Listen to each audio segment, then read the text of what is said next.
Sobat investor, kembali lagi pada Bisbrief.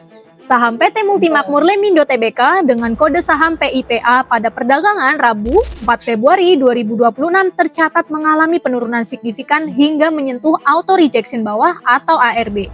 Berdasarkan data Bursa Efek Indonesia hingga pukul 10 WIB, saham PIPA turun 14,62% ke level Rp181 per saham. Nilai transaksi tercatat mencapai sekitar 4,13 miliar rupiah. Selain itu, di kolom penawaran jual atau offer terlihat antrean jual di harga ARB mencapai 1,06 juta lot dengan nilai sekitar 19,27 miliar rupiah. Penurunan harga saham ini terjadi seiring dengan perkembangan penanganan perkara dugaan tindak pidana pasar modal yang melibatkan emiten tersebut. Direktorat Tindak Pidana Ekonomi Khusus atau DTP-Deksus Bareskrim Polri menetapkan 3 tersangka baru dalam kasus dugaan tindak pidana pasar modal PT Multimakmur Lemindo yang juga dikenal dengan nama MML. Ketiga tersangka tersebut berasal dari internal perusahaan serta pihak yang sebelumnya berkaitan dengan proses pencatatan saham di Bursa Efek Indonesia. Mereka masing-masing berinisial BH, DA, dan RE. BH diketahui merupakan mantan staf unit evaluasi dan pemantauan perusahaan tercatat divisi PP3 PT BEI.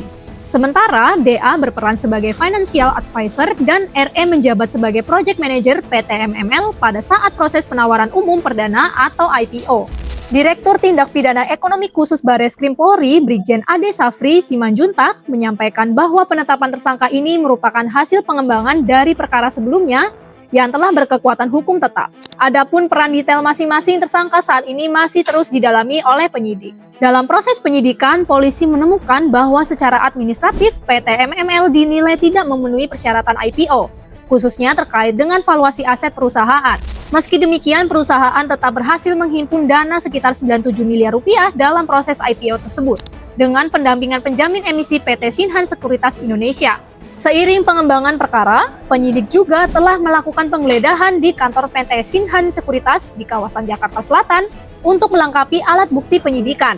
Sebelumnya, dalam perkara ini, dua pihak telah lebih dulu dinyatakan bersalah oleh pengadilan dan dijatuhi hukuman pidana penjara serta denda terkait praktik perdagangan efek. Demikian Sobat Investor, pantau terus berita ekonomi, bisnis, dan pasar modal hanya di IDX Channel TV, idxchannel.com, dan sosial media IDX Channel.